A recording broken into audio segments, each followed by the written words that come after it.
एक बार एक राजा एक बड़े जंगल में शिकार कर रहा था और वह इतनी उत्सुकता से शिकार कर रहा था कि उसके दरबारियों में से कोई भी उसका पीछा नहीं कर सकता था। जब शाम हुई तो वह चुपचाप खड़ा रहा और अपने चारों ओर देखने लगा और उसने पाया कि वह पूरी तरह से खो गया था। उसने बाहर निकलने के लिए बहुत रास्ता खोजा लेकिन कोई भी रास्ता नहीं मिला। फिर उसने एक बूढ़ी औरत को सिर हिलाते हुए अपनी ओर आते देखा, लेकिन वो बूढ़ी औरत न थी, एक चुड़ैल थी। अच्छी महिला, उसने उससे कहा, क्या तुम मुझे जंगल से बाहर निकालने का रास्ता नहीं दिखा सकती? उसने उत्तर दिया, हाँ निश्चित रूप से महाराज, मैं ऐसा कर सकती हूँ, लेकिन एक शर्त पर। यदि आप यह शर्त पूरी नहीं करेंगे तो आप कभी भी जंगल से बाहर नहीं निकल सकेंगे और भूख से यहीं मर जाएंगे। राजा ने पूछा, क्या शर्त है, बताओ मुझे। तब उसने बताया, मेरी एक बेटी है। बूढ़ी औरत ने बनकर चुड़ैल ने बनकर एक बूढ़ी औरत बनकर कहा, मेरी एक बेटी है जो इतनी सुंदर है कि दुनिया में उसकी बराबरी का कोई नहीं है और वह आपकी पत्नी बनने के लिए बिल्कुल उपयुक्त है। यदि आप उसे रानी बना देंगे तो मैं आपको जंगल से बाहर निकलने का रास्ता दिखाऊंगी। राजा को तो ये बात सुनकर बड़ी समस्या हुई। राजा ने अपने मन की पीड़ा में सहमति दे दी और बूढ़ी औरत उसे अपने छोटे से घर में ले गई, जहां उसकी बेटी आग के पास बैठी थी। उसने राजा का स्वागत ऐसे किया जैसे वह उसका इंतजार कर रही हो, और राजा ने देखा कि वह निश्चित रूप से बहुत सुंदर थी, लेकिन वह उसे पसंद नहीं करती थी और वह उसे बिना किसी गुप्त भय के देख नहीं सकता था। जैसे ही उसने युवती को अपने घोड़े पर चढ़ाया, बूढ़ी औरत ने उसे रास्ता दिखाया और राजा अपने महल में पहुंच गया, जहां विवाह समारोह मनाया गया। राजा की एक बार शादी हो चुकी थी और उसकी पहली पत्नी से उसके 7 बच्चे थे, 6 लड़के और 1 लड़की, जिन्हें वह दुनिया की किसी भी चीज से ज्यादा प्यार करता था। और अब क्योंकि उसे डर था कि उसकी सौतेली माँ उनके साथ अच्छा व्यवहार नहीं करेगी और उन्हें नुकसान पहुंचाएगी, उसने उन्हें जंगल के बीच में एक सुनसान महल में छोड़ दिया। यह महल इतना छिपा हुआ था और इसका रास्ता ढूंढना इतना मुश्किल था कि वह खुद भी इसे नहीं ढूंढ पाता अगर एक समझदार महिला ने उसे धागे की एक रील न दी होती, जिसमें एक अद्भुत गुण था। जब वह उसके सामने फेंकता तो वह अपने आप खुल जाती और उसे रास्ता दिखा देती। राजा अपने प्यारे बच्चों के पास इतनी बार जाता था कि सभी रानी उसकी अनुपस्थिति से नाराज हो जाती थी। वह उत्सुक हो गई और जानना चाहती थी कि जंगल में उसे अकेले क्या करना पड़ता है। उसने उसके नौकरों को बहुत सारा पैसा दिया और उन्होंने उसे रहस्य बता दिया और उसे धागे की रील के बारे में भी बताया कि जो अकेले ही रास्ता दिखा देती है राजा को वहां जाने के लिए। अब उसे तो चैन नहीं मिला जब तक कि वह यह न पता लगा लेती कि राजा रील की रखवाली कहाँ करता है।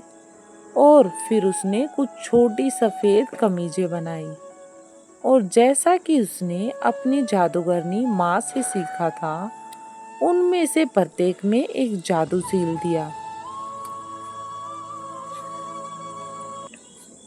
जब राजा चला गया तो उसने छोटी शर्ट ली और जंगल में चली गई और रील ने उसे रास्ता दिखाया। बच्चों ने, जिन्होंने दूर से किसी को आते देखा, सोचा कि यह उनके प्यारे पिता हैं जो उनके पास आ रहे हैं और बहुत खुशी से उनसे मिलने के लिए दौड़े। उसने प्रत्येक पर एक छोटी शर्ट फेंकी जो उनके शरीर को छूते ही उन्हें हंस में बदल देती और वे जंगल में उड़ जाते। रानी पूरी तरह से संतुष्ट होकर घर लौटी और उसने सोचा कि वह अपने सौतेले बच्चों से छुटकारा पा गई। लेकिन लड़की अपने भाइयों के साथ उससे मिलने नहीं गई थी और वह उसके बारे में कुछ नहीं जानती थी। इसलिए वो तो अपनी सौतेली माँ से नाराज थी। अगले दिन राजा अपने बच्चों से मिलने आया, लेकिन उसे लड़की के अलावा कोई नहीं मिला। बाकी सारे भाई तो पहले ही उड़ चुके थे। राजा ने पूछा, तुम्हारे भाई कहाँ हैं? तब उस लड़की ने उत्तर दिया, हाय प्यारे पिताजी, वे चले गए हैं और मुझे बिल्कुल अकेला छोड़ गए हैं। उसने उसे बताया कि अपनी छोटी सी खिड़की से बाहर देखने पर उसने अपने भाइयों को हंसों के आकार में जंगल के ऊपर उड़ते हुए देखा था और उसने उसे पंख दिखाए जो उन्होंने आंगन में गिरा दिए थे, जिन्हें उसने इकट्ठा किया था। राजा ने शोक मनाया, लेकिन उसे नहीं लगा कि रानी ने दुष्ट काम किया है, और चूंकि उसे डर था कि युवती भी उससे छीन ली जाएगी, इसलिए वह उसे अपने साथ ले जाना चाहता था। लेकिन वह सौतेली माँ से डरती थी और उसने राजा से विनती की कि वह उसे जंगल में महल में बस एक रात और रहने दे। बेचारी युवती ने सोचा, मेरा घर अब यहाँ नहीं है, मैं जाकर अपने भाइयों की तलाश करूंगी। जब रात हुई तो वह जंगल में भाग गई। वह पूरी रात और अगले दिन भागती रही, जब तक कि वह थकान के कारण आगे नहीं जा सकी। फिर उसने एक छोटी सी झोपड़ी देखी। उसके अंदर गई और एक कमरा पाया जिसमें 6 छोटे बिस्तर थे। वह किसी पर लेटने से डर रही थी, इसलिए वह उनमें से एक के नीचे घुस गई, कठोर फर्श पर लेट गई और वहीं रात बिताने जा रही थी। लेकिन जब सूरज ढल गया तो उसने एक शोर सुना और देखा कि 6 हंस खिड़की से उड़कर आ रहे हैं और वे फर्श पर खड़े थे और एक दूसरे पर फूंक मार रहे थे और अपने सारे पंख उड़ा रहे थे। उनकी हंस की खाल शर्ट की तरह उतर गई। तब युवती ने अपने भाइयों को पहचान लिया और बहुत खुश होकर वह बिस्तर के नीचे से बाहर निकल आई। उसके भाई भी अपनी छोटी बहन को फिर से देखकर उससे कम खुश नहीं थे, लेकिन उनकी खुशी ज्यादा देर तक नहीं रही। आखिर उनकी खुशी को नजर लग ही गई। तुम यहाँ नहीं रह सकती, उन्होंने उससे कहा। यह लुटेरों का अड्डा है। अगर वे यहाँ आ गए और तुम्हें पा गए तो वे तुम्हें मार डालेंगे, इसलिए तुम यहाँ से चली जाओ। क्या तुम मेरी रक्षा नहीं कर सकते? छोटी बहन ने अपने भाइयों से पूछा। लेकिन वो रक्षा कैसे करते? वो तो हंस जो बने हुए थे, उन्होंने उत्तर दिया। नहीं, क्योंकि हम हर शाम केवल 15 मिनट के लिए ही अपनी पंच की खाल उतार सकते हैं। इस समय के लिए हम अपना मानव रूप पुनः प्राप्त करते हैं, लेकिन उसके बाद हम फिर हंसों में बदल जाते हैं, और इस दौरान हम कर भी क्या सकते हैं? तब छोटी बहन ने रोते हुए कहा, क्या तुम्हें मुक्त नहीं किया जा सकता? तुम्हें आजाद कराने का कोई रास्ता नहीं है?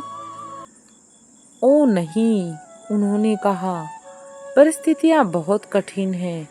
तुम्हें 6 साल तक न तो बोलना है और न ही हंसना है, और उस दौरान तुम्हें हमारे लिए सितारों के फूल से 6 शर्ट बनानी है। अगर तुम्हारे मुंह से एक भी शब्द निकला तो तुम्हारी सारी मेहनत बेकार है। जब भाइयों ने यह कहा तो 15 मिनट का समय समाप्त हो गया और वे हंसों की तरह खिड़की से बाहर निकल गए और उड़ गए। लड़की ने अपने भाई की सारी बातें सुनी थी, इसलिए लड़की ने अपने भाइयों को मुक्त कराने का निश्चय कर लिया, चाहे उसके लिए उसे अपनी जान भी क्यों न देनी पड़े।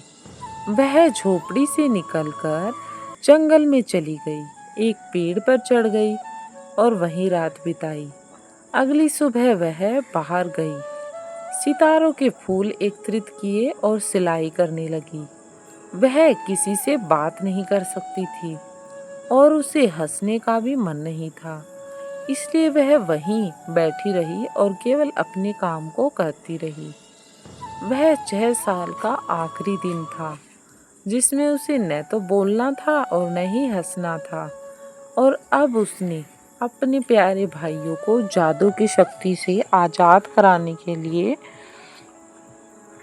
6 शर्ट तैयार कर ली थी। केवल बाई आस्तीन बाकी थी। बाकी 6 की 6 शर्ट तैयार हो चुकी थी। जब उसे सूली पर ले जाया गया तो उसने अपनी बाह पर कमीजें रखी और जब वह ढेर पर खड़ी थी और आग जलाने वाली थी तो उसने अपने चारों ओर देखा और 6 हंसों को हवा में उड़ते हुए देखा। तब उसे पता चला कि उसकी रिहाई करीब है और उसका दिल खुशी से नाच उठा। हंस उसके चारों ओर फड़फड़ाने लगे और नीचे मंडराते रहे ताकि वह उन पर कमीजें फेंक सके। जब उन्होंने उन्हें छुआ तो हंसों की खालें उतर गई और उसके भाई उसके सामने जीवित, स्वस्थ और सुंदर खड़े थे। केवल सबसे छोटे के पास उसके बाएं हाथ की जगह एक हंस का पंख था। उन्होंने एक दूसरे को गले लगाया और चूमा और रानी राजा के पास गई, जो बहुत आश्चर्यचकित होकर खड़ा था और उससे बात करने लगा। उसने कहा, प्रिय पति, अब मैं बोल सकती हूँ और आपको खुलकर बता सकती हूँ कि मैं निर्दोष हूँ। मुझ पर झूठा आरोप लगाया गया है। उसने इस बुढ़िया के धोखे के बारे में बताया और बताया कि कैसे उसने तीनों बच्चों को ले जाकर छिपा दिया और फिर उन्हें राजा के पास लाया गया, जिससे राजा को बहुत खुशी हुई और दुष्ट माँ का कोई भला नहीं हुआ। लेकिन राजा और रानी अपने 6 भाइयों के साथ कई साल तक खुशी और शांति से रहे।